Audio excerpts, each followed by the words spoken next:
সুতরাং তিনিই আমার কাছে সাক্ষাৎ পরম ব্রহ্ম, তার মধ্যে দিয়ে ভগবানকে অনুভব করি।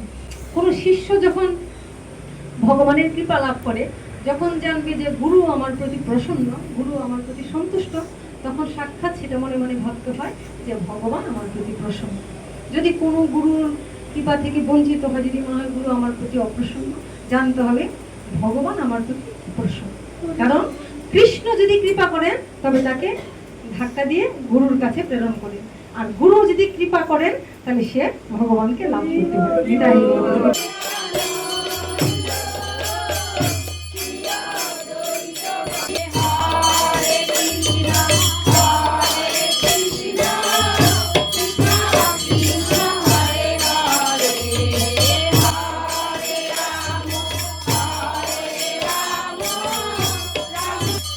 জীবের নিস্তার লাগি, নিস্তার মানে রক্ষা করার জন্য, জীবের নিস্তার লাগি নন্দ সুত হরি। নন্দ সুত হরি কে?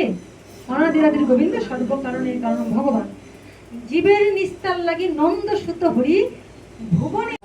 আমি জানি আমার গুরু গোবিন্দের দাস, কিন্তু আমার কাছে গুরু সাক্ষাৎ পরম ব্রহ্ম, মানে গুরুর সমান, এটা শাস্ত্রে বলছে। আমি জানি আমিও গোবিন্দের উপাসনা করি, গুরুদেব উপাসনা করি, কিন্তু আমার কাছে গুরু কি? যদ্যপি আমার গুরু চৈতন্যের দাস, যদিও আমার গুরু কৃষ্ণের দাস, কিন্তু তথাপি জানি আমি তাহার প্রকাশ। কিন্তু আমি জানি আমার গুরু আমার কাছে কি কি গুরু সাক্ষাৎ পরম ব্রহ্ম, গুরু রূপী কৃষ্ণ কৃপা করেন ভক্তগণ। কখনো জগৎগুরু ভগবান শ্রীকৃষ্ণ সরাসরি মানে কৃপা করতে পারেন না, করেন না।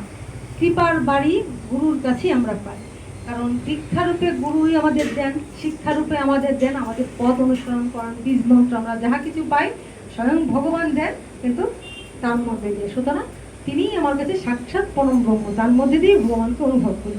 কোনো শিষ্য যখন ভগবানের কৃপা লাভ করে, যখন জানবে যে গুরু আমার প্রতি প্রসন্ন, গুরু আমার প্রতি সন্তুষ্ট, তখন সাক্ষাৎ সেটা মনে মনে ভাবতে হয় যে ভগবান আমার প্রতি প্রসন্ন।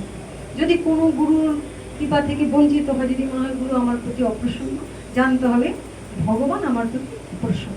কারণ কৃষ্ণ যদি কৃপা করেন তবে তাকে ধাক্কা দিয়ে গুরুর কাছে প্রেরণ করেন, আর গুরু যদি কৃপা করেন তাহলে সে ভগবানকে লাভ করতে পারে। এটাই শাস্ত্রের প্রমাণ, এটা শাস্ত্র প্রমাণ।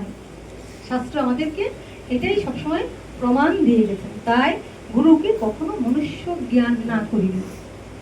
কারণ আমার অসুখ হয়, গুরুর অসুখ হয়, আমিও কষ্ট পাই, গুরুও কষ্ট হয়, আমারও ক্ষুধা হয়, গুরুরও, আমারও দেহ আছে, তারও দেহ। এইভাবে যদি দেহ ভেদ করে আমরা চিন্তা করি, যেমন অনেক সময় আমরা বলি না তুমি আমার কাছে একদম মায়ের মতন, মাকে তো দেখিনি, আমরা অনেক সময় বলি না তুমি আমার একদম আমার প্রিয় মানুষের মতন, এরকম বলি না?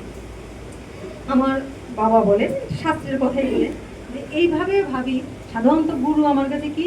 গুরু মাতা, গুরু পিতা, গুরু হন পতি। পতি বলতে দেহধারী পতির কথা বলা হয়নি। দেহধারী পতি তো ওই দেহটাকে ভোগ করেন, কিন্তু পতির কথার অর্থ হলো যে আমাকে পবিত্র করে তুলেন। পবিত্র পতি মানে যে আমাকে পবিত্র করে তুলেন। তাহলে পবিত্র রাখেন কে? পবিত্র করে তুলেন কে? গুরুদেব। কারণ কৃষ্ণ মন্ত্রের বীজ দিয়ে, কৃষ্ণ মন্ত্রে যে আমাকে পবিত্র করে উদ্ধৃতি করে দেন। জাগতিক পতির কাছে কি আমরা পবিত্র এইভাবে বলা যায়? ওটা দেহের সঙ্গে সম্পর্ক থাকে। তাই গুরুকে বলা হয়েছে গুরু মাতা, গুরু পিতা, গুরু হন পতি। দেহধারী পতি আমাদের কাছে অনেক সময় দেখি যে পতিকে বলছে পতি হলেন পরমেশ্বর, কিন্তু এটা হলো এই জগতে। তাই বলছে ইহকাল রাগ করে পরকাল লাগে। এই জগতের পতিকে ধরে তুমি জাগতিক সুখ ভোগ বা পতির সেবা যত্ন করলে ওই জগতে কিছু পুণ্য লাভ, বড় দূর স্বর্গে যাবে। আর ওই যে গুরু মাতা, গুরু পিতা, গুরু হন পতি, ওই পতি হলো জগৎপতি, ভগবানকে প্রাপ্তিতে সহায়তা করতে পারে। কারণ তার সাথে আমাদের কোনো সম্পর্ক নাই। গুরু যে দেহধারী গুরু, তার সাথে আমাদের কোনো সম্পর্ক নাই। আবার সবগুলি পৃথিবীর সম্পর্ক তার সাথে আমার আছে, তাই না? তার সাথে আমাদের কোনো স্বার্থ নেই। যদি স্বার্থ জড়িতভাবে গুরুকে ধরি তাহলে সেটা পারমার্থিক উন্নতি করে। তাহলে তার সাথে আমাদের কোনো স্বার্থ নাই। কি স্বার্থ? একটাই স্বার্থ, কৃষ্ণ ভক্তি লাভ করে, তার কৃপা লাভ করে, তার প্রসন্নতা বিধান করে। প্রসন্নতা মানে তিনি যাতে খুশি হন, তার প্রসন্নতা লাভ করে আমাদের ভগবানকে লাভ করে। এই মনুষ্য জীবনে এই মনুষ্য জীবনে আমরা সাক্ষাৎ ভগবানকে লাভ করতে পারি, অনুভব করতে পারি, আত্মজ্ঞান লাভ করতে পারি, দিব্য দৃষ্টি খুলে যেতে পারি, এবং আমরা দিব্যভাবে ভগবানের সেবা লাভ করতে পারি। সেটা কখন? যখন গুরু আমার প্রতি প্রসন্ন হন। যদি গুরু প্রসন্ন হন তাহলে গোবিন্দ। কারণ বলেছেন জীবের নিস্তার লাগি, জীবের নিস্তার লাগি। জীব মানে যারা কৃষ্ণ বহির্মুখ বা যারা কামনা বাসনা থেকে বের হতে পারছে না, তারা ভগবানের দিকে এখনো পুরোপুরি মন দিতে পারছে না, এই চাই ওই চাই বিভিন্ন কিছু, বা কখনো কিছু যে কোনো কিছু আমাদের প্রলোভন আসলে আমরা হয়তো বা সেটার দিকে ঝুঁকে পড়ি, তাই না? তো যে জীবের নিস্তার লাগি, নিস্তার মানে রক্ষা করার জন্য, জীবের নিস্তার লাগি নন্দ সুত হরি। নন্দ সুত হরি কে? অনাদিরাদির গোবিন্দ, সর্বকারণের কারণ ভগবান। জীবের নিস্তার লাগি নন্দ সুত হরি ভুবনে।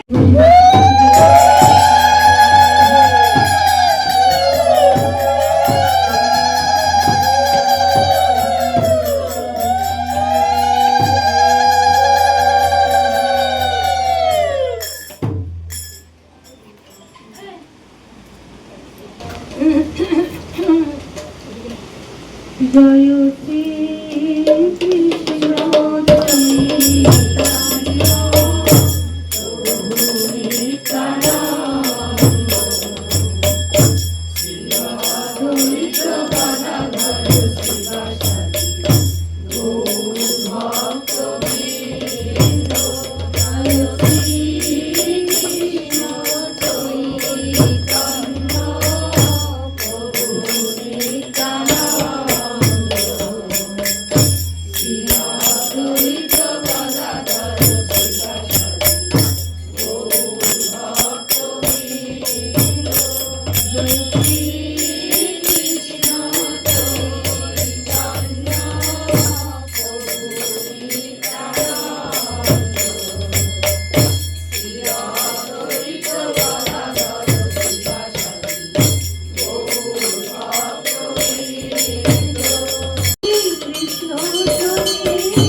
কৃষ্ণ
Hare